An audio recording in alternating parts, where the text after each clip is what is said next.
बिहार प्रदेश Janata Dal you के अध्यक्ष उमेश कुशवाहा जी, बिहार के लोकप्रिय मुख्यमंत्री आदरणीय नीतीश कुमार जी, बिहार के उप मुख्यमंत्री युवा सम्मान के प्रतीक भाई तेजस्वी प्रसाद यादव जी, सीपीआई माले के राष्ट्रीय अध्यक्ष दीपांकर भट्टाचार्य जी, पूर्व मुख्यमंत्री जीतन राम मांझी जी और महागठबंधन के सभी दलों के सम्मानित नेता और कार्यकर्ता साथीगण, बिहार सरकार के सभी सम्मानित मंत्री और साथीगण, सभी सम्मानित सांसदगण, सभी सम्मानित विधायक साथीगण, सबसे पहले बिहार कांग्रेस की तरफ से मैं महागठबंधन की इस रैली के लिए आए हुए तमाम दलों के नेताओं को और आप सभी को हृदय से बधाइयां और शुभकामनाएं देना चाहता हूं। मित्रों, आप सभी जानते हैं कि कांग्रेस पार्टी का महाधिवेशन अभी रायपुर में चल रहा है और वहीं से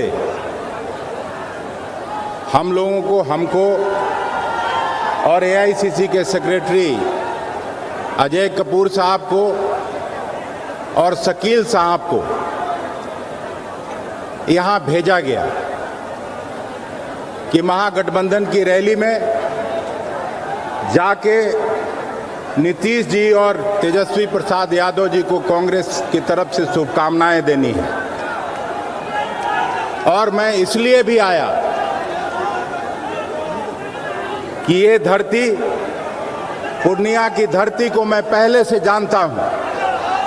स्वर्गीय भोला पासवान शास्त्री और हम लोगों के उस समय के मंत्रिमंडल के सहयोगी तस्लीमुद्दीन साहब, अजीत सरकार साहब के संघर्ष को भी देखा है। एक चीज मैं स्पष्ट कर देना चाहता हूं, माननीय मुख्यमंत्री जी,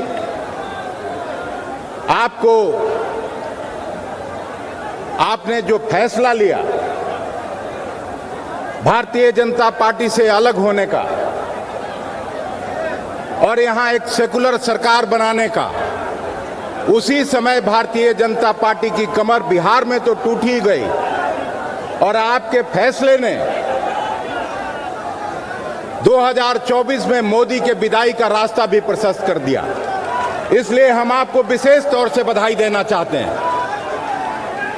कुछ बयानवीर लोग हर पार्टी में होते हैं, वो कुछ बोलते हैं, मेरे पार्टी में भी हैं, लेकिन हम आपको ये कहने आए हैं, कल पूरा दिन मेरे अधिवेशन में बिहार के इस महारैली का चर्चा होते रहा और चर्चा के केंद्र में नीतीश कुमार जी थे।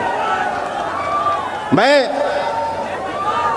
इस बात को दोहराना चाहता हूं कि कांग्रेस ऐसी पार्टी है, 137 साल के इतिहास में कभी भी भारतीय जनता पार्टी और आरएसएस से समझौता नहीं किया।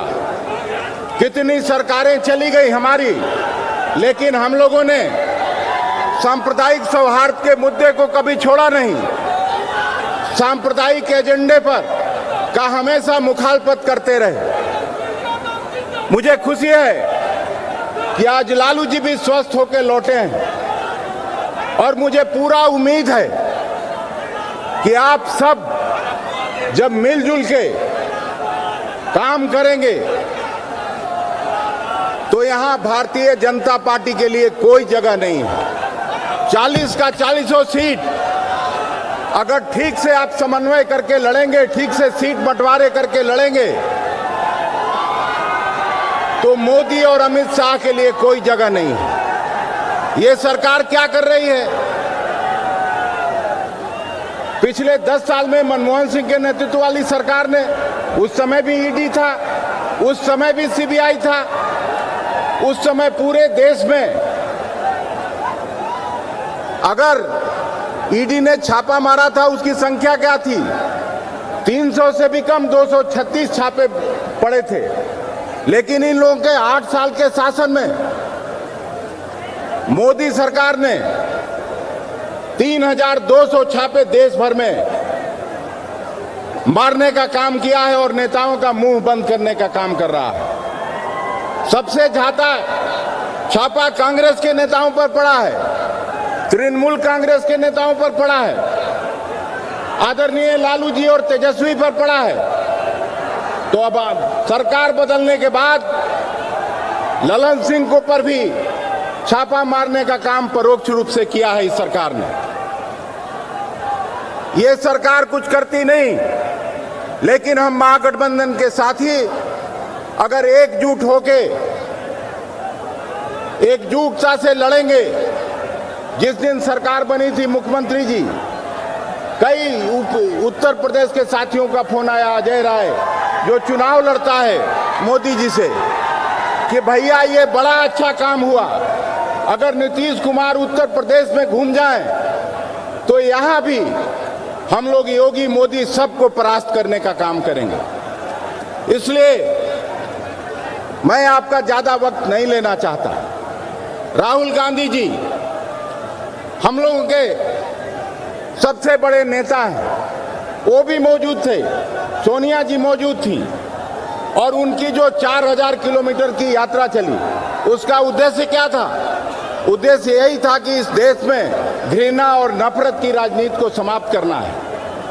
और उतनी लंबी दूरी चलने में जितने लोगों से वो मिले श्रीनगर में, चाहे वो ठंड हो, प्रचंड गर्मी हो, चाहे बर्फबारी होता रहा, लेकिन राहुल गांधी कभी अपने विचार से, अपने पद से हिले नहीं।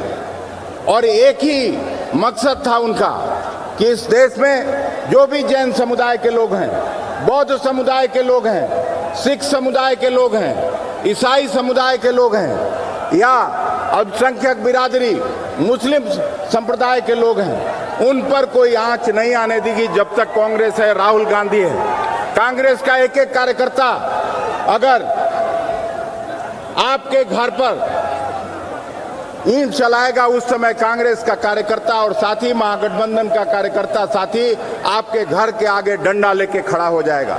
इसलिए आपको चिंता करने की जरूरत नहीं है। और फिर से इस महागठबंधन को आयोजित करने के लिए तमाम महागठबंधन के साथियों को हम हृदय से धन्यवाद देना चाहते हैं कि आपने ऐसे समय में यहाँ रैली की, लेकिन केवल पूर्णिया और रंगभूमि से काम चलने वाला नहीं है। ये लोग जिस तरह का विघटनकारी राजनीति करता है, उसमें आपको कौशस रहना पड़ेगा। मुख्यमंत्री जी, आप पिछली बार भी 2015 में जब आपने फैसला किया था, आप सभी दल के नेताओं को अपने यहाँ बुलाते थे, सभी दल के, चाहे वो कांग्रेस पार्टी हो, राष्ट्रीय जनता दल हो या दूसरे साथी थे, सबको अपने घर में बुला के एक समन्वय स्थापित करते थे। कार्यकर्ताओं में जब तक समन्वय नहीं होगा, तब तक इस बड़ी लड़ाई को जीतने में कठिनाई होगी। इसलिए आपसे हम फिर अपील करते हैं कि आप गठबंधन के सभी दलों के नेताओं, कार्यकर्ताओं को बुलाइए, बात करिए, और कहां कौन लड़ने वाला है उसका आप फैसला करिए। मुझे खुशी है कि आज दीपांकर भट्टाचार्य जैसे समर्पित लोग इस महागठबंधन में शामिल हैं। सीपीआई, सीपीएम और जीतन राम मांझी जी जैसे लोग इस गठबंधन में शामिल हैं। कुछ लोग आते जाते रहेंगे, उसकी चिंता नहीं करनी चाहिए, क्योंकि उन लोगों का कोई जमीन नहीं है। वो लालच में आते हैं और लालच के लिए जाते हैं, उनको जाने दीजिए। मैं देखा 2-4 दिन पहले कोई सिक्योरिटी के लिए जा रहा है, कोई सीट अपनी बचाने के लिए जा रहा है, लेकिन बिहार की जनता ऐसे लोगों की राजनीति को भी अच्छी तरह समझती है।